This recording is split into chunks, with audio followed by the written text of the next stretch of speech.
Aussie Balladeer that I wrote to sing with Chad Morgan. I'll never retire, John, old mate. This stage I'll never leave.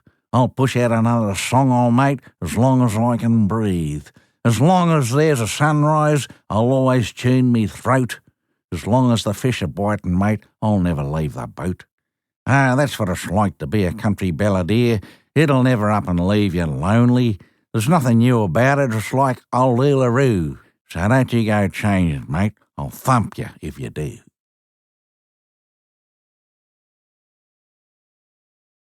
Chapter 31. That's what it's like to be a country balladeer. I'm sure it was my sense of entertainment that got me through the first 16 years of my career. My original songs weren't that good apart from Old Man Emu, and neither was my voice. Ever since I fell about laughing as a kid at the deaf and dumb and the blind charity concerts, as they were called back then, that came to Quambatook, I was always aware of the importance of entertainment. I'm sure they only came to small towns like ours in the 1950s. I guess they were the tail end of the vaudeville days, jugglers, acrobats, amusing songs, and best of all, the old comedians. Somebody always did a routine with a selection of hats that were on a small table. Ike was his name, that's right. Every hat matched up with a silly dance. It was not unlike John Cleese's routine of silly walks. My mates and I couldn't get enough of this kind of thing. Of course, we didn't have television in those days, and funny movies were rare, especially after our weatherboard town hall had burnt down. In their own way, these little shows gave me a glimpse of show business, and as Mum was usually involved in some way, I had the opportunity to meet the people in the show afterwards. Mum knew I was really taken in by it all. When I was 9 or 10, I became a huge Goon Show fan, and Spike Milligan's craziness never really leaves me, even today. I also loved every second of Victor Borge, the classical pianist from Denmark, who was world famous for his irreverent approach to the classics. What a comedian. His best routine was playing a piece that sounded really weird, then he realised the music was upside down. Classic stuff. My hero, Harry Belafonte, also had a wonderful sense of humour. I've always enjoyed making humour part of my performance. Make 'em laugh, make 'em cry, and make 'em feel good about themselves, I always say. Over the 40-odd years of my career, I've tried to add some clowning around. During my pub days in Sydney, I delighted in taking off Chad Morgan, or becoming Merv Currawong, stock and station agent, using cut-out teeth made from a soft plastic ice cream container. I also wore a turned-up hat with a kilt pin through it to hold the rim up, just like Chad wore. The funny nose helped to disguise me rather than suggesting that it was a Chad nose. If anyone can write a funny song, it's Chad Morgan.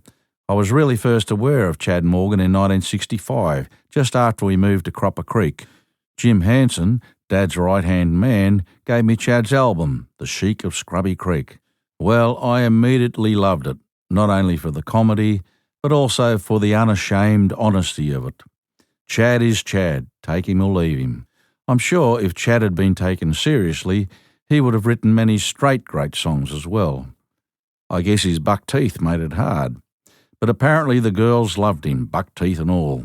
Chad's songs immediately rang true for me because I'd been brought up in a little country town where everyone knew everyone else. Chad showed me that you can make a career out of music in Australia without sounding like an American or changing your accent at all.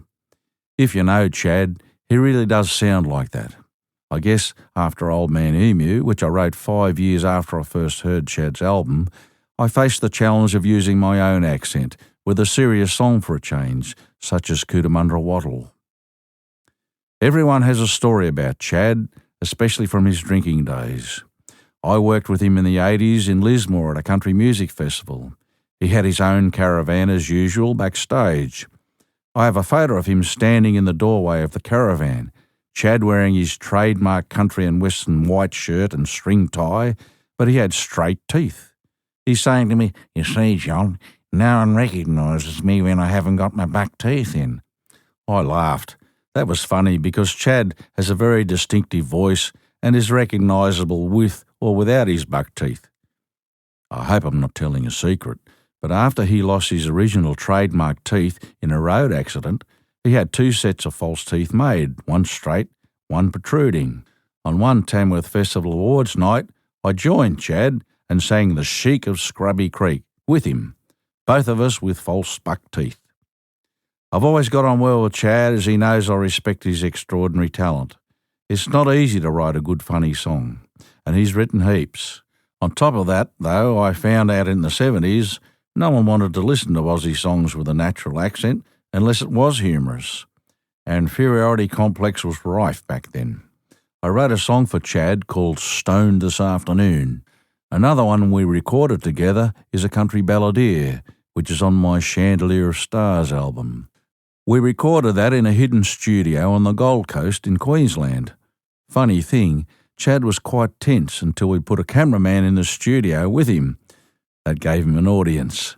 So the video was also the take for the recording that ended up on the accompanying DVD. He was, and still is to this day, a live performer above all else. He was still doing 3 little shows a day in Tamworth in January 2013. What a troubadour. In my own concerts, the humour has to be incidental, otherwise it would take over and my good songs might not be taken seriously. That's why I love to go straight to a sentimental song after a funny one. It keeps the audience awake. It's all about variety, and the rule never changes as far as I'm concerned. People often imagine that Slim Dusty and I were good mates, but the truth is, Slim saw me as competition. I kind of understand why he was like that. The old showground days were dog eat dog, with all the country music tents in a row vying for the same walk-in customers. Slim was regarded as the king of country music, and no one was going to take that from him as far as he and his wife Joy McKean were concerned.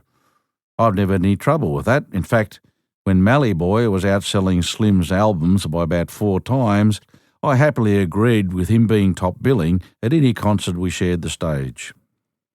I'll never forget the night the Country Music Association of Australia put on a country music spectacular at the State Theatre in Sydney in the 80s.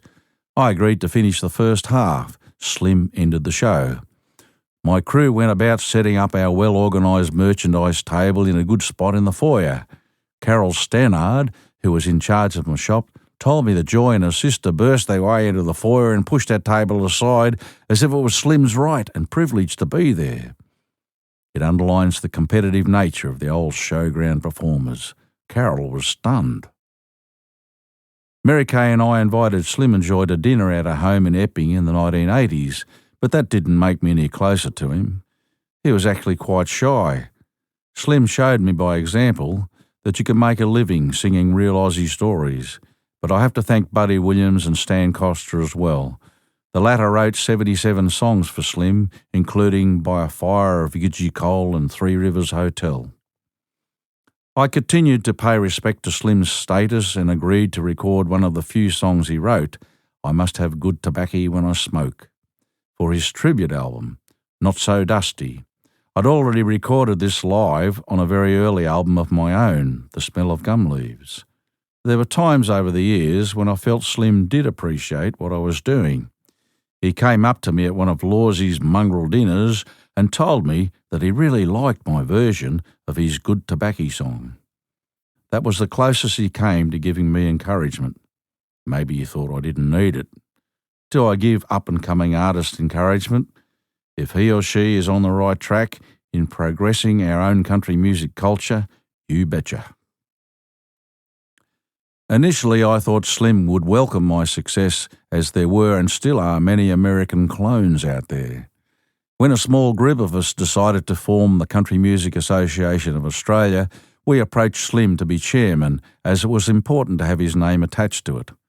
However, I was the only one who was prepared to speak out publicly about our objections to the directions the awards were taking over the years. Slim never said a word publicly, but he was quite riled privately. He would turn in his grave if he knew how American it has now become, in spite of my protests while I was in the role of president. I have always given Rolf Harris credit for inspiring me to write Old Man Emu, and he subsequently recorded cover versions of Old Man Emu and Raiding on the Rock. Then not long after that he asked me to join him on stage in Melbourne and Newcastle and play jaw harp during Old Man Emu. I learned a lot more from him as a performer. Rolf also illustrated a children's picture book of Old Man Emu. What a shame that such an influential Aussie has fallen from grace. It's hard to believe. It came as a big shock to me. When I first took my show, band and all, to England, we invited Rolf to jump up on stage with me to sing Old Man Emu. That was fun, even if we did need a shepherd's hook to get him off. Just joking. Rolf had disappointed me some time before that at the victorious Rugby World Cup celebrations in Wales. By the time the Wallabies had reached the final that year, I'd become their good luck charm. I'd sung Waltzing Matilda and the national anthem at many of their winning games, including their Bledisloe Cup win in 1998. I'd also recorded Number on My Back, which the team sang in the dressing room and in the bus. The Wallabies were winning all the games when I had a phone call from Rolf asking what I thought of him joining me in singing Waltzing Matilda and the anthem at Cardiff. Well, I was gobsmacked. After all the bonding I'd done with the Wallabies, here was Rolf trying to jump onto my bandwagon. I knew straight away that no one would notice that I was singing the song if Rolf was with me. He was so popular in England. So I swallowed my pride and I said, I don't mind if you sing Waltzing Matilda with me, but I think I have earned the gig to sing the Australian anthem by myself. Rolf seemed to take that in his stride. However, come rehearsal time at the Millennium Stadium at Cardiff Arms Park, and there was his plum-in-the-mouth English manager saying to Phil and me, "How dare you deny Mr. Harris the chance to sing the Australian anthem, as though it was his privilege and our duty to allow him to steal my thunder." I was disappointed that the Australian Rugby Union couldn't have had more influence, but I guess the International Rugby Union and the Welsh organisers had the last say. Rolf and I rehearsed Waltzing Matilda at Cardiff, and when we came to the line, down came a jumbuck.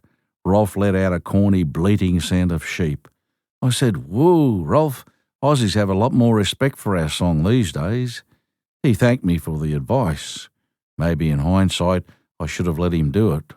But then I couldn't be that selfish, and besides, Waltzing Matilda is our greatest Australian song, and always will be, as far as I'm concerned. It's the song that reveres the battler and puts down the squatter. I couldn't allow it to be ruined by Rolf. I might sound a bit vindictive about this, but the Cardiff Arms episode is one of the most disappointing times in my career. It really hurt. I can imagine the crowd thinking, who is this bloke who sang with Rolf Harris, if they noticed me at all. As far as I know, Rolf Harris wasn't even a rugby follower, let alone a supporter of the Wallabies. And when people ask me now, what was it like singing with Rolf Harris at the World Cup, I have to bite my tongue. It's hard to explain. I would have thought that from my association with Rolf over the years, he'd have understood what it meant to me. He was very selfish that day. I must admit, I felt a lot better when they played Number on My Back as the victorious World Cup champion Wallabies did their lap of honour around the stadium. But when I went down to the Wallabies dressing shed after that victory, I couldn't get past the security until one of the team coaches spotted me and told them to let me in. So who should I find in the shed already? Rolf. Soon after that I led the team in singing Number on My Back, and I'll never forget one of the Wallabies saying, "What the fuck is Rolf doing down here?" It was then I realised Rolf Harris and Molly Meldrum had something in common. They were very opportunistic. In the long run, that was a mere hiccup in a great relationship with the Wallabies. I'm very proud of the letter I have from John Eales, captain of the Wallabies during that time, thanking me for the support of him personally and the Wallabies as a team. I'm sure it was my success in singing Waltzing Matilda at the rugby that made the Olympic Committee think it would be ideal for me to perform it at the opening ceremony of the Sydney Olympic Games in September 2000. Funny though, they put me on 5 minutes before 7 p.m, just prior to it being televised worldwide. It was seen by the Aussie audience only. The amazing thing about this was that any artist who sang before 7 p.m. was treated like a second-class performer in comparison with those who performed after 7 p.m. We were noticeably the last to be collected at the end to be driven home. Perhaps Phil Matthews and my manager wasn't as forceful as he should have been sometimes. I think if I was a prima donna, I would have been treated with more respect. But I'm afraid as an ex-farmer, I find that bullshit hard to carry out. In the long run, I have to be true to myself. At the rehearsal the night before the opening ceremony, in front of the full house of those who'd missed out on tickets for the real ceremony, I was confident. The crowd joined in singing with me, and I killed them, as the saying goes. The big night, however, was a nightmare for me. Everything was the same as for the rehearsal, except my in-ear plugs were turned up much louder. So, as I was waiting to go on, I had to turn them down on the pack hooked to my belt. Next thing, Rick Birch, the producer, said, "You're on." On I went and started playing my guitar, but my sound was off, so I had to stop, turn it on and start again. All the way through the song I felt like crap because I'd fumbled. I don't think anyone noticed, and I probably put more into the singing to compensate, but I felt absolutely shit out afterwards. I felt jinxed. Often things go wrong at big events when there is just one song to sing. For instance, twice I sang when Paul Keating, the Prime Minister at the time, was in the audience at special events, and both times it was a disaster. The first one was at Parliament House, a tribute to our firefighters. I sang True Blue, and my lead wasn't pushed in hard enough into the guitar. This meant the acoustic instrument sounded like a distorted heavy metal guitar and was quite inappropriate. The second time was at an Olympics promotional concert. Everything was set up perfectly at the sound check. But then these bloody dancers were on before me and stomped all over my direct input box. This meant the guitar didn't play at all through the system. There is nothing worse than sitting on stage like a stuffed monkey waiting for technicians to sort things out. The artist is always the one who looks bad on those occasions. My only performance on the TV music show, Rock Whiz, was also buggered up by a stage crewman who insisted he tune my guitar. Fine, but he handed it to me as I walked on stage with the capo on the wrong fret, so I was in the wrong key. I had to stop briefly and start again.